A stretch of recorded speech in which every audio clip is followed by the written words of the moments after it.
പതി ശുശ്രൂഷ കൊണ്ട് പതിവ്രതയായ ഞാൻ ഇതുവരെ ആർജിച്ച തപോബല ശക്തിയാൽ നിന്നെ ഇതാ ശപിക്കുന്നു. ഹേ ചക്രഗദാധര, ഇന്നേക്ക് 36 വർഷമെത്തുമ്പോൾ നിന്റെ യാദവകുലവും ഇതുപോലെ തമ്മിലടിച്ചു മരിക്കും. ബന്ധുമിത്രാദികൾ മരിച്ച് കാട് കയറുന്ന നീ ചതിപ്രയോഗത്താൽ കൊല്ലപ്പെടും. ചിതറിക്കിടക്കുന്ന മക്കളുടെ മൃതദേഹങ്ങൾ കണ്ട് ഞാൻ കരയുന്നതുപോലെ നിന്റെ കുലസ്ത്രീകളും കരയുന്നത് നീ കാണും. ഇടിവെട്ടും പോലുള്ള ഗാന്ധാരിയുടെ ശാപവചനങ്ങൾ കേട്ട് കൃഷ്ണൻ പുഞ്ചിരിച്ചു നിന്നു. അമ്മയുടെ ശാപം ഞാനിതാ സ്വീകരിക്കുന്നു. വൃഷ്ണികുലത്തിന്റെ നാശം എന്നേ എഴുതപ്പെട്ടതാണ്. ഈ ശാപം ഒരു നിമിത്തം മാത്രം എന്ന് പറഞ്ഞ് ഗാന്ധാരിയെ തന്നോട് ചേർത്ത് പിടിച്ച് സ്നേഹത്തോടെ കൃഷ്ണൻ തലോടി. അമ്മേ, അമ്മയുടെ മക്കളുടെ മരണത്തിന് കാരണക്കാരൻ ഞാനല്ല, അത് അമ്മ തന്നെയാണ്.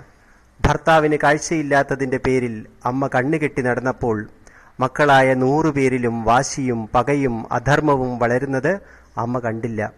മക്കളെ നേർവഴിക്ക് നയിക്കാൻ അന്ധനായ ധൃതരാഷ്ട്രർക്ക് സാധിക്കാത്തതിനാൽ അമ്മ അത് ചെയ്യണമായിരുന്നു.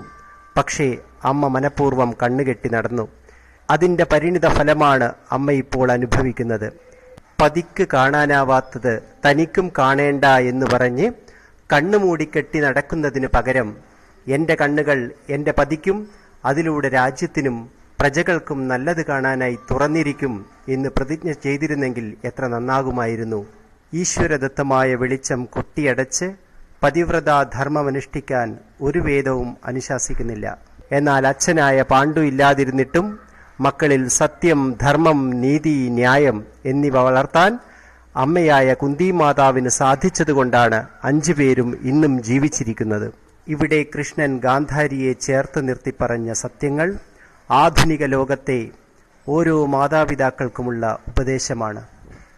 തൻ്റെ മക്കൾക്ക് മാതൃകയാവേണ്ട മാതാപിതാക്കൾ അവരെ നേർവഴിക്ക് നയിക്കാൻ ശ്രമിക്കാതെ കണ്ണ് മൂടിക്കെട്ടി സ്വയം അന്ധരായി നടക്കുമ്പോൾ മക്കൾ സർവനാശത്തിലേക്ക് നടന്നെടുക്കുന്നത് അവരറിയുന്നില്ല.